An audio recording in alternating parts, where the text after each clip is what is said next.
আরে যখন যুবক থাকে, শরীর সুস্থ থাকে, তখন বলে আরে কোরবানি বয়স হোক।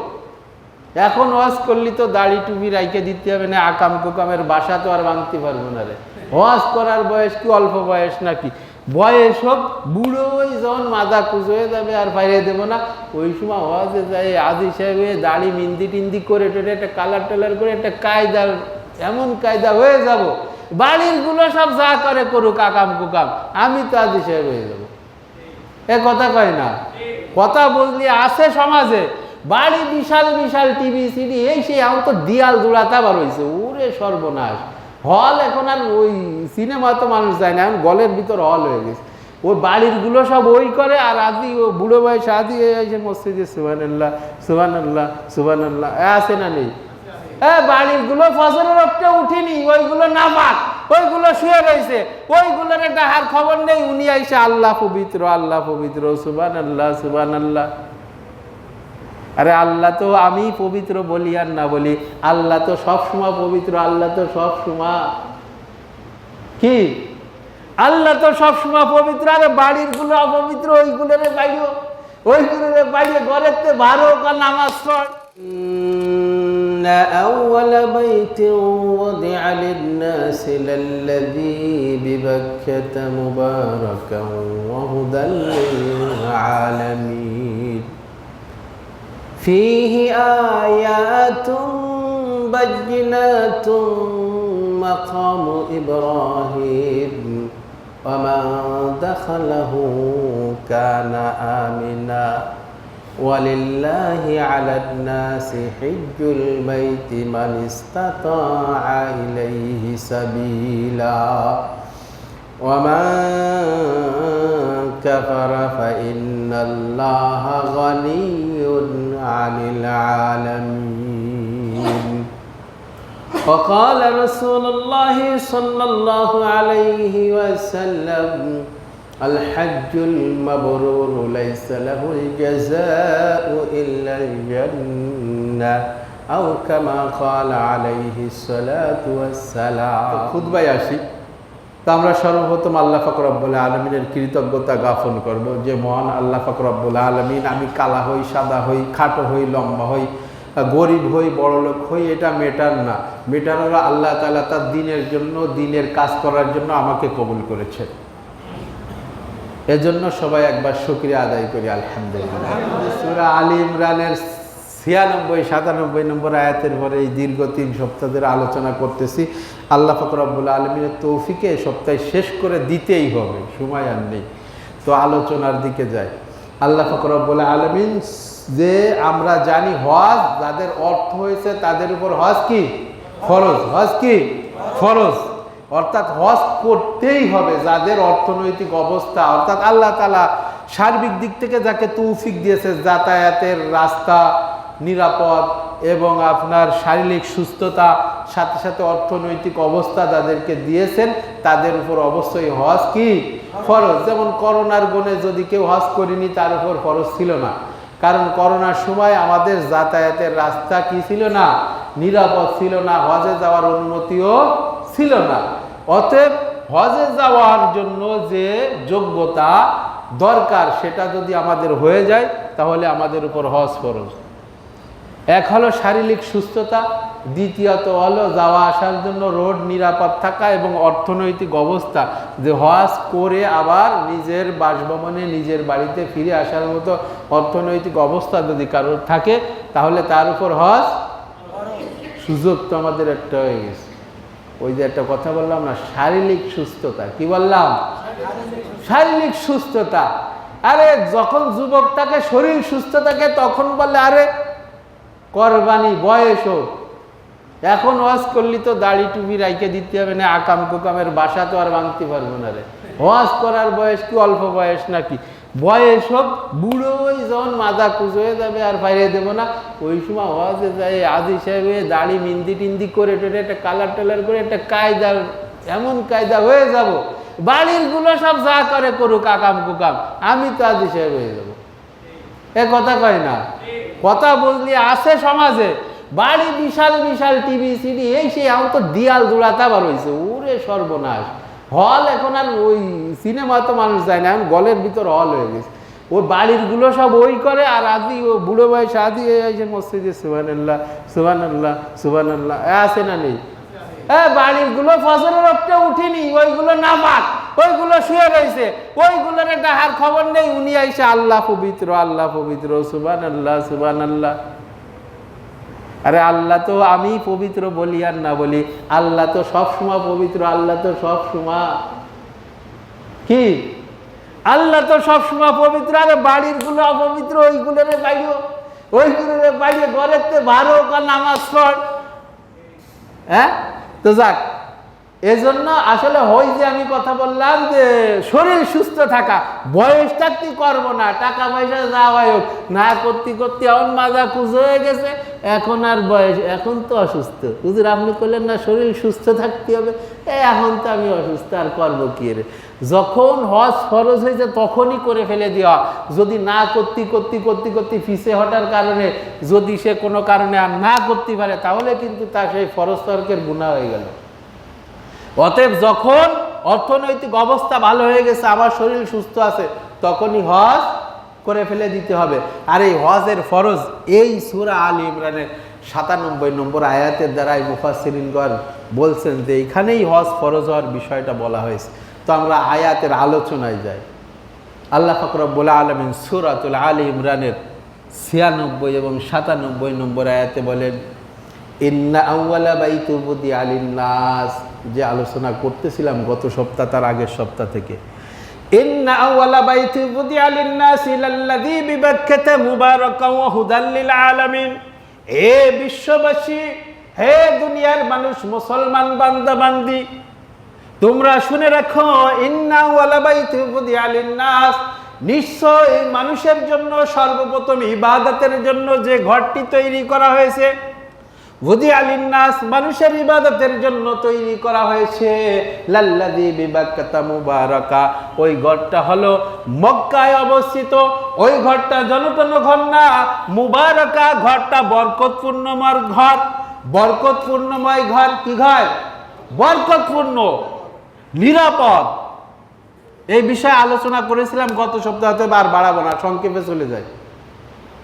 লাল্লাযী বিবাক্কাতা মুবারাকা ওয়া হুদাল লিল আলামিন, আর এই ঘরটা জগৎবাসীর জন্য, বিশ্ববাসীর জন্য হিদায়াত স্বরূপ, অর্থাৎ আমার আপনার দিনের সঠিক পথ দেখানোর জন্য এই ঘরটাই যথেষ্ট। এই ঘরটা নিয়ে পরিকল্পনা করেন, এই ঘরটা নিয়ে চিন্তা ফিকির করেন, এই ঘরটার ইতিহাস জানেন, কত নবী রাসূলের ইতিহাস এই ঘরের সাথে জড়িত, এই ইতিহাসগুলো জানেন, আপনাকে আমাকে হিদায়াতের পথ দিয়ে দেবে এই ঘরের ইতিহাস। সুবহানাল্লাহ বলবেন না? ফিহি আয়াতুম বাইয়িনাত, আল্লাহ তাআলা এই ঘরের বর্ণনা দিতে গিয়ে, এই ঘরের কথা বলতে যে, এই হজকে ফরজ হওয়ার কথা বলতে যে, আগে এই ঘরের সিফাত মৌসুফ কিছু বলে নিয়েছেন। একটা কাজ করতে হবে, কিন্তু ওই কাজের লাভ যদি আপনি না দেখান, ওই কাজ যত দামি যদি আপনি মানুষকে বোঝাইতে না পারেন, তাহলে মানুষ কিন্তু ওই কাজ করবে। আপনাকে কিসের নেওয়া হবে? জোন নেওয়া হবে। আপনাকে ওই জোনের লাভ কি, মূল্য কত, ওইটা যদি না বলা হয়, ওই কাজের মূল্য যদি আপনাকে না দেওয়া হয়, আপনি ওই কাজে যাবেন? আপনাকে যদি সারাদিন এনে মাটি কাটবা, সন্ধ্যে শেষে কিন্তু টাকা পয়সা পাবা না, যাবেন? আরে টাকা দিয়ে তাই কত ফাঁকিবাজি মারে, একটু বিড়ি খাওয়ার ওসিলায় বসে, গরমের ওসিলায় একটু গাছতলায় বসে, একটু পানি খাতে যায়, টাকা পয়সা দেবে তাই মালিকের কাছে কি ফাঁকি দে। আর যদি টাকা পয়সা না দে তো যাবে কাজে? মানুষ তো নেমো খারাপ। আল্লাহ তাআলার হুকুম দেওয়ার জন্য আল্লাহ তাআলার কোনো প্রতিদান দেওয়ার দরকার ছিল না, তারপরে আল্লাহ তাআলা রহমান রহিম, আল্লাহ তাআলা শুধু হুকুম করতেন এটা করতেই হবে, না করলে সাজা, ব্যাস ক্লিয়ার। কিন্তু তারপরে আল্লাহ তাআলা আমাদের অনেক প্রতিদানের কথা বলছেন, অনেক সুযোগ সুবিধার কথা বলছেন, অনেক। এই জন্য এই হজ করার আগে আল্লাহ তাআলা এই ঘরের কি দাম, এইখানে কেন যাব, কি দাম, এই সব কিছু আগে আল্লাহ তাআলা বুঝাইছেন মানুষকে। ফিহি আয়াতুম বাইয়িনাতুম মাকাম ইব্রাহিম, এই ঘরে আমি আল্লাহ তাআলা আমার প্রকাশ্য নিদর্শনাবলী রেখেছি। প্রমাণাদিগুলো রেখেছি, আয়াতুম বায়্যিনাত, প্রকাশ্য নিদর্শনাবলী। তার ভিতর অন্যতম একটি হলো মাকামে ইব্রাহিম। গত সপ্তাহে বলেছিলাম জান্নাতি একটি পাথর, যে পাথরের পর হযরত ইব্রাহিম আলাইহিস সালাতু ওয়াস সালাম দাঁড়িয়ে দাঁড়িয়ে বাইতুল্লাহর সংস্কারের কাজ করেছিলেন, নির্মাণের কাজ করেছিলেন।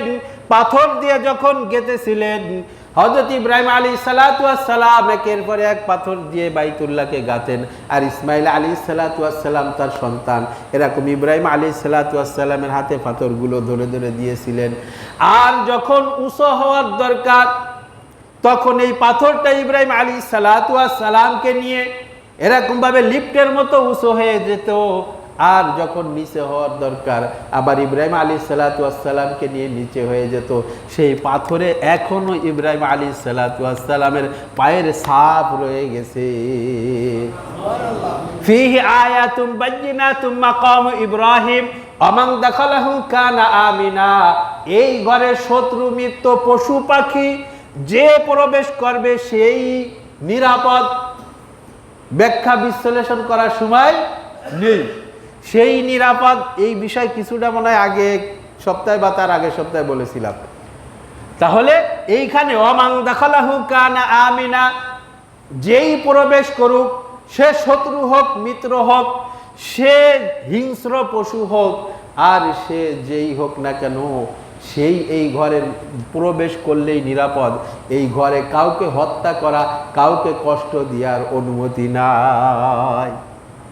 কোন শত্রুও যদি এই ঘরে প্রবেশ করে, কাউকে কতল করে, অন্যায় করে, হত্যা করেও যদি এই ঘরে প্রবেশ করে, তাহলে যতক্ষণ ওই ঘরে থাকবে তত সময় পর্যন্ত ওই ব্যক্তি নিরাপদ। ওই ব্যক্তিকে কষ্ট দেওয়ার অনুমতি ইসলাম দেয় নাই। এত নিরাপদ এই ঘর, সুবহানাল্লাহ বলবেন না? ফকিহগণ বলছেন, ফিকহাবিদগণ বলছেন যে যদি কোনো ব্যক্তি কাউকে হত্যা করে, বড় অন্যায় করে, সাজাপ্রাপ্ত আসামি যদি ওইখানে ঢোকে, বাইতুল্লাহ ঢোকে, তাহলেও তাকে ওইখানে যে সাজা দেওয়া যাবে না, কষ্ট দেওয়া যাবে না। প্রয়োজনে তার খানা পিনা পৌঁছানো বন্ধ করে দিতে হবে। তখন সে যখন অনাহারে থাকার কারণে বের হয়ে আসবে, তখন তাকে পাকড়াও করতে হবে। কিন্তু ওই ঘরের থেকে পাকড়াও করা যাবে না। সুবহানাল্লাহ। আল্লাহ পাক রব্বুল আলামিন ওই ঘরকে নিরাপদ করেছেন। ওই ঘরে যে প্রবেশ করবে তাকে কোনো প্রকার তাকে কষ্ট দেওয়া যাবে না। প্রয়োজনে তার খানা পিনা বন্ধ করে দিতে হবে। সে এক সময় তো বের হয়ে যাবে কষ্টে, বের হয়ে গেলে তারপরে পাকড়াও করতে হবে। কিন্তু ওই ঘরের ভিতর কাউকে কষ্ট দেওয়ার অনুমতি নাই। এত বড়, এত সম্মানিত ঘর, সুবহানাল্লাহ বলবেন না? ওয়ামান দাখালাহু কানা আমিনা ওয়ালিল্লাহি আলান নাসি হিজ্জুল বাইতি মান ইসতাতা ইলাইহি সাবিলা। আমার আপনার আল্লাহ, আমার আপনার মালিক ডাইরেক্ট হজকে ফরজ করে দিতে পারতেন, কিন্তু না না না, আল্লাহ তাআলা কত কিছু বলে দিলেন। হে মানুষ, ইবাদতের জন্য তোমাদের জন্য যে ঘরটা আমি প্রথম তৈরি করেছি, সেই ঘরটা মক্কায় অবস্থিত, সেই ঘরটা বরকতময় পূর্ণ, সেই ঘরটা বিশ্ববাসীর জন্য হিদায়াত স্বরূপ। এই ঘর, এইখানে আমি প্রকাশ্য নিদর্শনাবলী রেখে দিয়েছি। তার মধ্যে অন্যতম হলো আমার ইব্রাহিম খলিলের সাথে জড়িত মাকামে ইব্রাহিম। এই ঘরে যে প্রবেশ করবে সে নিরাপদ। এত কিছু বলার পরে তারপরে আমাদের মাবুদ, আমাদের মালিক বললেন, কি বললেন? যে ওয়ালিল্লাহি আলান নাসি হিজ্জুল বাইতি মান ইসতাতা ইলাইহি সাবিলা। এত কিছু গুনাহগুণ বলার পরে তারপরে বললেন, আমি আল্লাহ তাআলা যাকে তৌফিক দিয়েছি, ইসতাতা যাকে সক্ষমতা দিয়েছি, যাকে এই পরিমাণে সম্পদ দিয়েছি যে আমার ঘরে যে এরকম ভাবে হজের কার্যক্রম সম্পাদনা করে আসতে পারবে, এমন অর্থনৈতিক স্বাবলম্বী যাকে দিয়েছি, এরকম ভাবে যাওয়া আসার পর যার জন্য আমি নিরাপদ করে দিয়েছি, এরকম ভাবে যার শারীরিক সুস্থতা আমি দিয়েছি, তার উপর আমার এই ঘরের হজকে আমার জন্য, কার জন্য?